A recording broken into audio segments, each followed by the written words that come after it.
Hi, DKJ. Good morning. You feeling worthy or wicked today? Let's talk about that.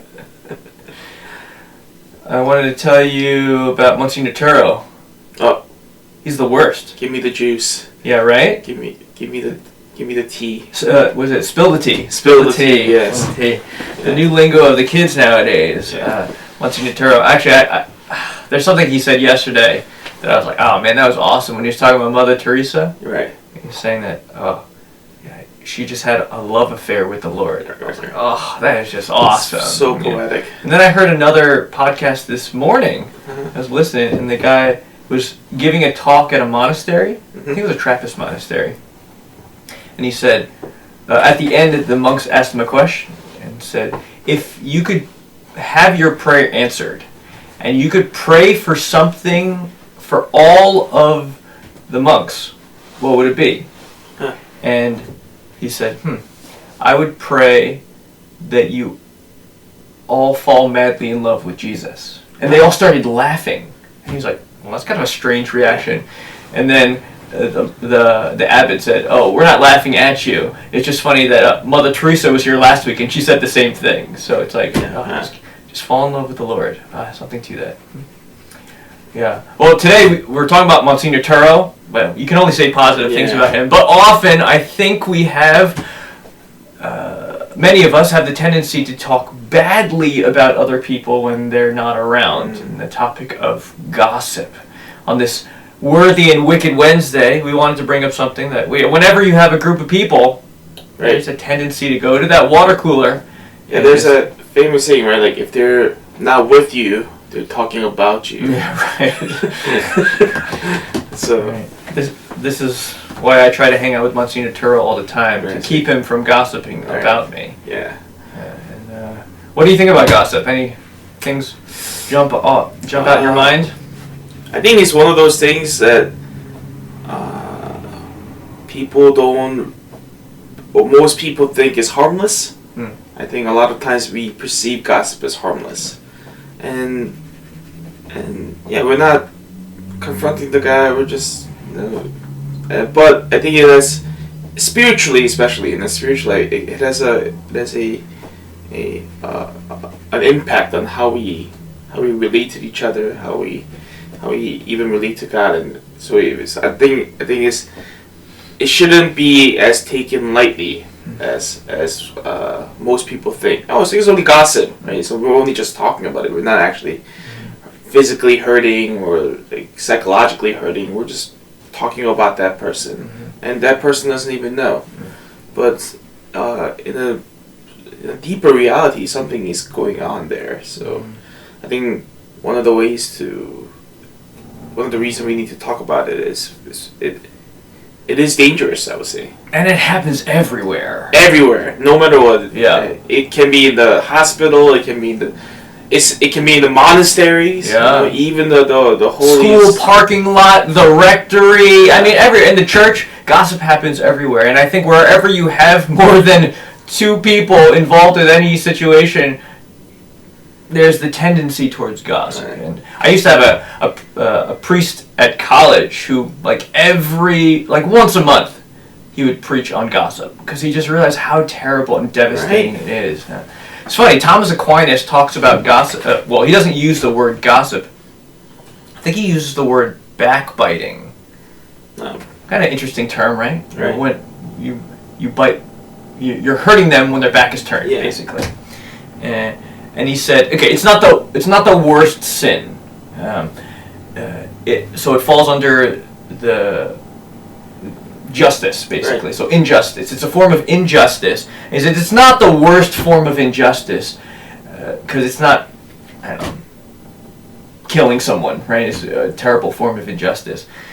It's worse by its degree. But by what it is, it's worse because when you kill someone, you are hurting someone else, right? And that person loses their life. So there's two people involved. When there's backbiting, you're gossiping with someone about a third person. Right. So it's worse because you're killing a community. Right. Which is a worse thing. And I think there's a lot to that. Now, some questions for you. Now, we use the word gossip, and there's a lot of theological terms. Do you know the difference between reviling, backbiting, which is what I think Thomas Aquinas would call gossiping. But then there's also calumny and detraction. Any idea what the difference is between all of them? Difference? Yeah. They're all slightly different. What's the first one? Revilement? Reviling. Reviling. Yeah. Like cursing someone out, maybe? Kinda. So, reviling is when you are basically out in public, shouting in front of everyone, Right. and then calling them bad names. Right. So it's calling them out in the public, right? Kind of like. Yeah. And not in a good way. Yeah. So, there could be a good way to do that, but this is just like, Yeah. you're a terrible... Like in the middle of your homily, if someone started just shouting at Right. you, right, I would say that's probably reviling in front of everyone else. Right.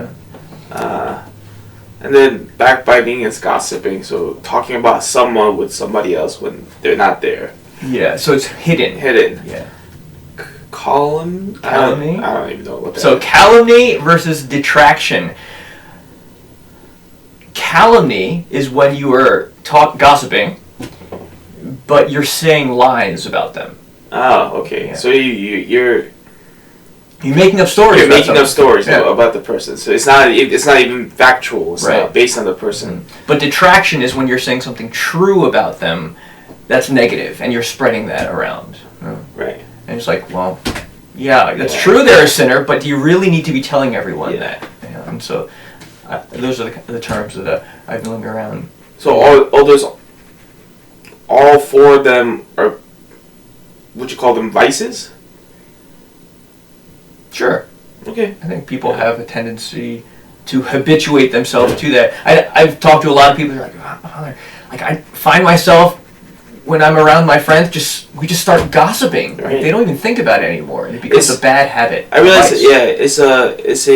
it's an easy way to get the conversation going. Mm-hmm. At someone else's expense. Yes. Oh. If you have nothing to talk about, there's always someone to talk about, Mm-hmm. and I think that's why it's such an easy trap to fall into, easy habit to fall into. Yeah. But it's interesting about the detraction, because some people, I think, detraction is the one talking about the bad aspect, right, about the person to others. So spreading that knowledge around, and that's kind of like I think that seems the most reasonable, right? Like, Because it's true. It's true. Yeah. And like, I'm not saying anything bad about the person. Or saying untrue. You're saying something bad about them. You're just not saying something untrue about them. Yeah. It's like, I'm just talking about the bad thing that person has done. Right. Right. So it's like, it's not right. But I think it's right. It's interesting to see that even that is kind of up there in the same category, I guess. Yeah. As distraction. Yeah. Yeah. And kind of another term that Thomas Aquinas will use. Nowadays we have a different understanding, I think, but the word he uses is curiosity. Right. And curiosity is basically delighting in things that are insignificant, or delighting in those things that in the end are evil. Right. I think that there's some people who delight in bad news, Or like have to just see the latest on coronavirus and like how many people died, and they just have to know, and there's this curiosity. It's almost an idle curiosity. You know, I don't think the way we use curiosity today isn't like, oh, I want to know more. Yeah. I want to learn more. I think it's more about do you know the term FOMO? Yeah. Fear of missing out. Right. That's Kind of, and it's even the gossip itself is kind of like a thing that, I don't want to miss out on this. Mm-hmm. What are they talking about? Yeah. I kind of want to know what they're talking about. What are the ins? You know, what is the latest lingo? Mm-hmm. Like, what's the latest news kind of thing? And there's a sense of like, I'm missing out from something. Mm-hmm. And it's usually never significant. And it's never significant. And so curiosity, that theological term curiosity, is bad because it takes time away from us concentrating on things that are really important. Right. I think one example of it, even in the theological world, is that every so often, even at seminary events, they'll have some speaker come in to talk about exorcisms, and people flock, like the room will be packed, and the exorcist will talk about, oh, this is what happens in exorcism, this is what the devil and the demons, they're very legalistic, they try to trick you, that this is how they think, and all these different things, and people are like, wow, wow, wow, wow.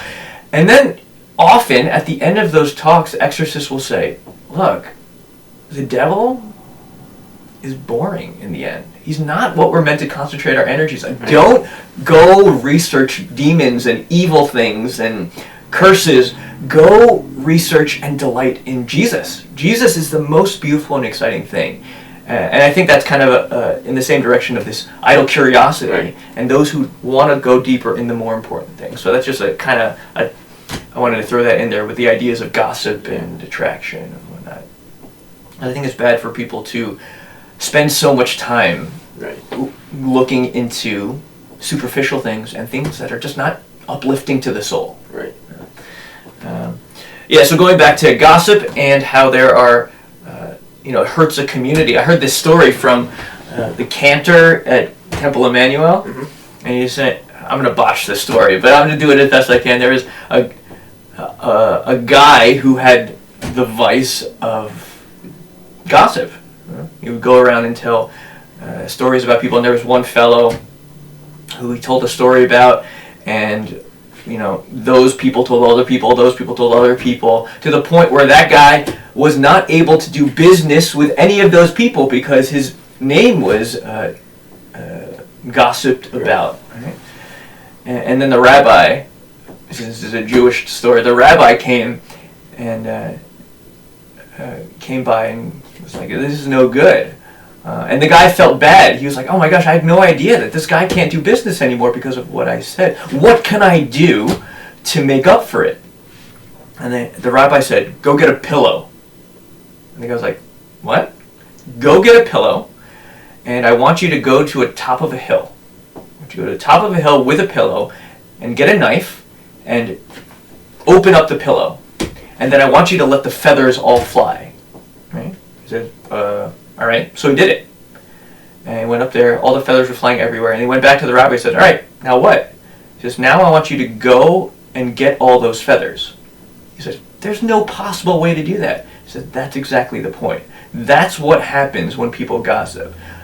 They go everywhere, and there's no way to get all those bad words back. Right. And I think that struck me very hard. And I thought, yeah, whenever we talk badly about a person, we are destroying a community. Right. And that was just one example of one person. Imagine everyone doing this. And I think the one of the worst thing that gossip kind of breeds is just mentalities, like cynical mentality. That people really become cynicism, I guess, where they just can't, rather than trying to see the good first, there's always a catch, I think. Like, this person is doing all these great things, but what are they hiding? Right. And I think that it makes it harder for people to trust each other. I can see that. Yeah, and I think, and again, without a trust, then there can't be a flourishing community, right? And again, and it really gets to that core of it. Gossip just destroys community because people can't trust each other. I mean, if I'm talking bad about somebody else, well, right, there's a likelihood that somebody's talking bad about me as well. Yeah, you don't want to trust anyone. You want to tell anyone anything personal. And now we're now, rather than trying to really open ourselves and give ourselves to each other, I think it becomes more like we become very utilitarian and we're trying to use other people for our own gain. Yeah. And it seems very far-fetched at first. I think, gossip doesn't do that. But I really we really want you to kind of think about the effects of gossip. Yeah.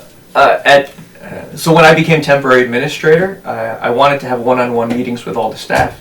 And at the end, and you know this because I asked you, it's the same question, but at the end of each of the one-on-one meetings, I said, all right, what do you think the level of gossip is here in the rectory, the parish center, in the church? And whatever response they gave. But I really had a push and said, look, gossip kills community. We need to end that culture because, like you just said, we can't trust one another. It's a repercussion of gossiping. When everyone's gossiping about everyone else, no one is willing to open up and be vulnerable to one another. And there's no way to progress. There's no way to move forward in ministry or in a family or anything if no one can trust one another. If every time we say, like, oh yeah, this is my weakness, and then you're just going to go tell everyone else your weaknesses. No, this is why I love the sacrament of confession, because gossip is definitely not allowed in confession, and why the seal of confession is such a beautiful reality. Like, as soon as you tell us your sin, it is not allowed to leave there. It is the gossipless sacrament, and the Church has seen how important that is, and has made it an excommunicatable offense to gossip after confession. I mean, I think that's awesome. Yeah, and that is one of the reasons why people still can trust in the sacrament of confession, because because of the seal of the confession, right?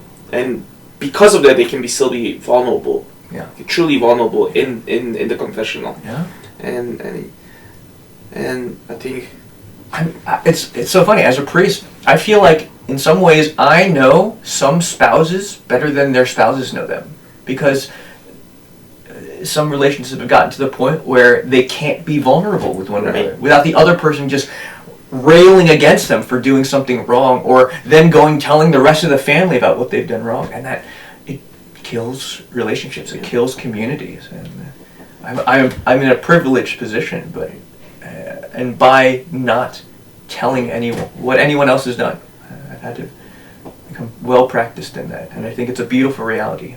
Yeah. So, do you have any remedies for gossip? Yeah, I was gonna ask. I mean, we're talking. Too late. I already asked a question first. So you first. Remedy. So in the seminary, I think we learned about how bad the gossip is, and I think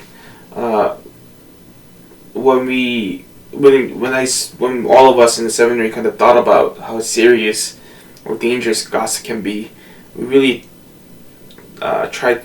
There's something noble about that idea, like not gossiping, right? Right. If you don't have anything nice to say, don't say at all. And I think that's one of the thing is, right. Just if you hear gossip, if you're talking about someone, first don't go in. Avoid it, right? Just you see a group of guys or a group of friends in the corner, and they're talking, and if you're friends, you probably know what they're going to be talking about. If it's there, just don't go, right? Don't let the curiosity, right? Like that term, right? Thomas's term of curiosity, right? Get to you.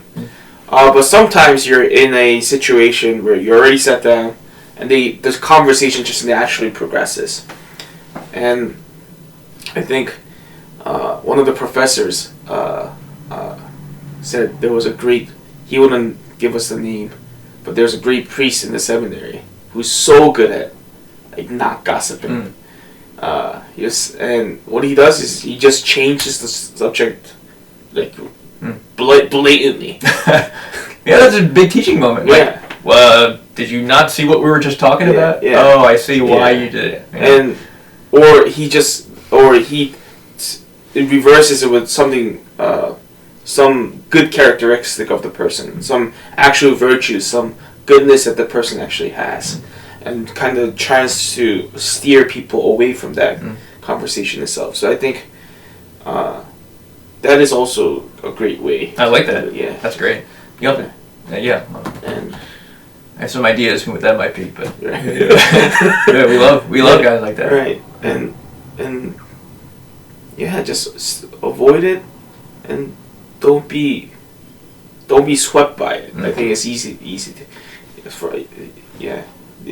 be swept by it, but yeah, I think the remedy is practically the best remedy is just don't go near it. Yeah. Yeah. I like that. I like that a lot.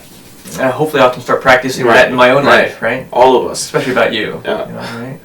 I think I'll try to. I think with Monsignor Turo, we have a common thing where if I'm with Monsignor Turo, we talk about you. And if we talk about you. Yeah, right, exactly.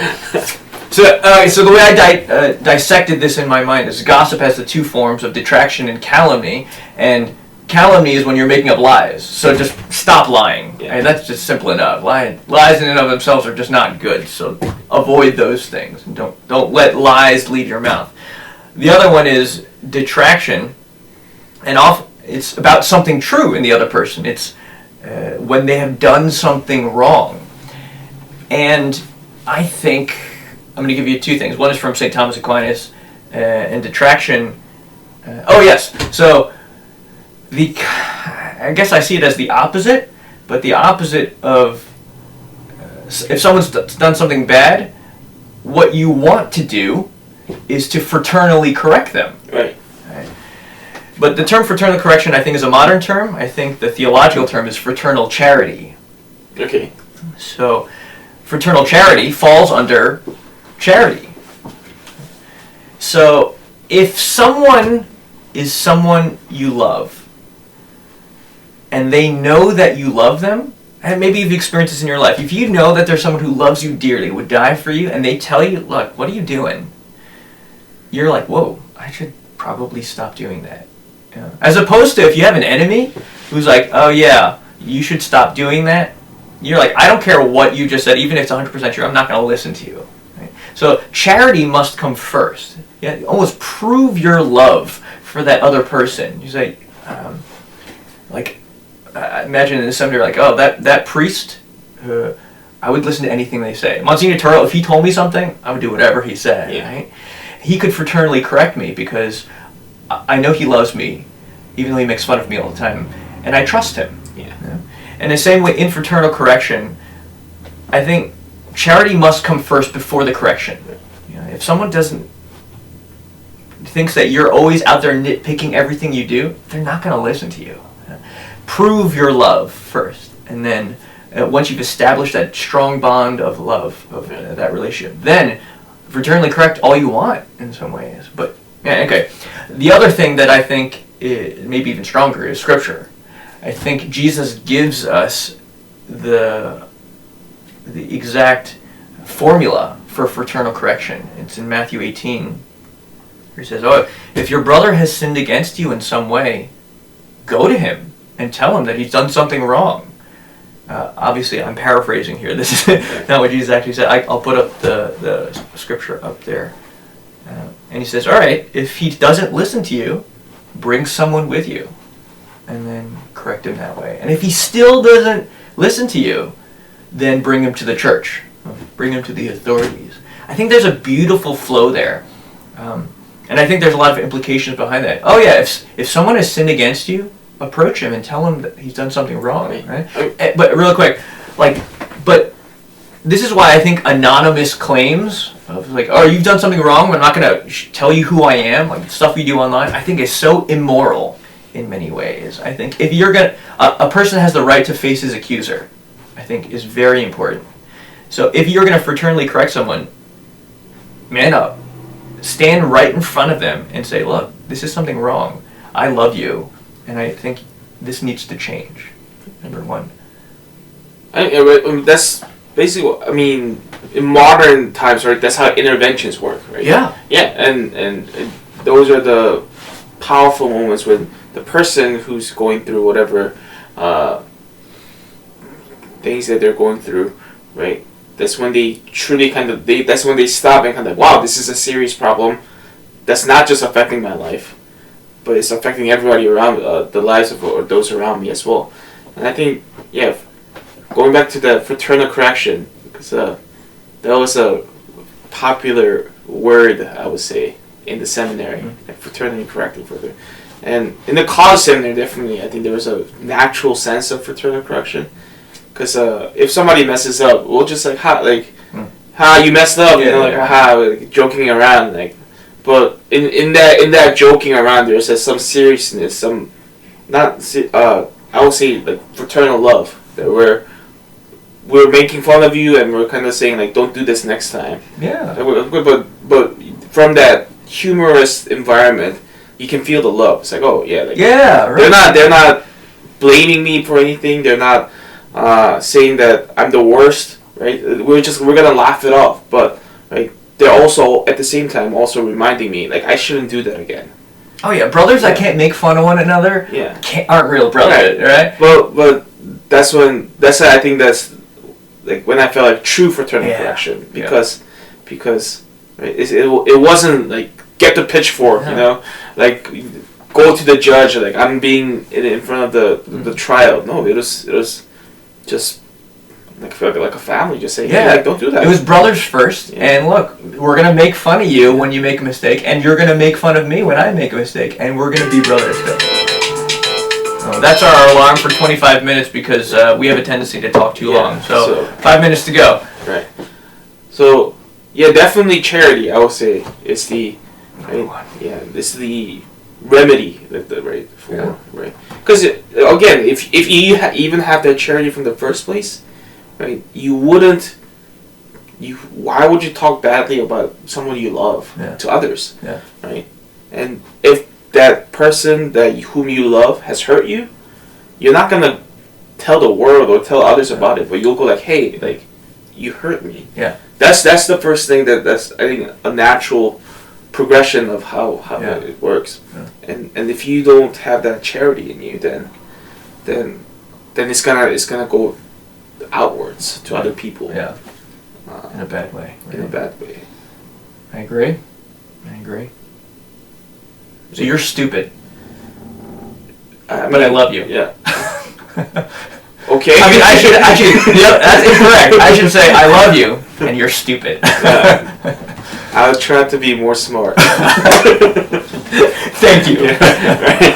Thank you for that correction. I don't know if I can change my mental capacity, but I'll try my best to become more smart. All right.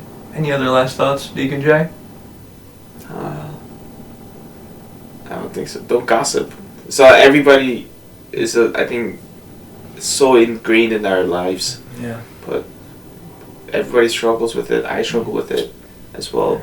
So, yeah. But it's we can only overcome it. I mean, ultimately through Christ, who gives us right? Who gives us the grace to overcome our vices. But also we have to recognize that we have that vice. Yeah. If we don't see it, then we're not gonna fix it. There's nothing to fix if we don't see it. Right. My last thought is, let sin die in us. So if you're sitting at a table and someone starts gossiping, let that gossip end with you. Don't spread it anymore. Right. Yeah. That's what Christ did. Right? He took on the sins of the world and said, I won't go in vengeance. I won't go hurt other people now. I'm going to let the sin end in me. I'm going to let it die on the cross. And then we'll get new life. Wonderful. He is risen. He is risen. Thanks be to God. How can we end?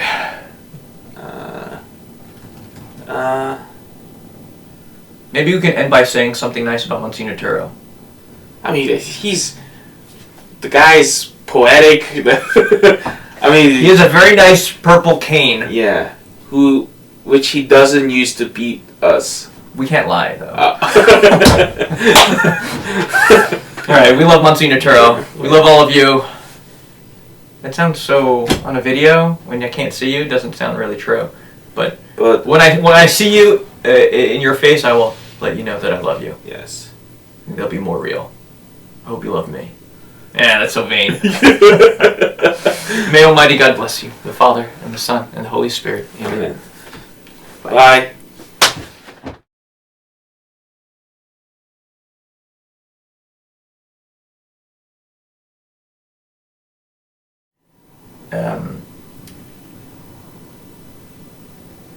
I lost my train of thought, so I'll cut this out.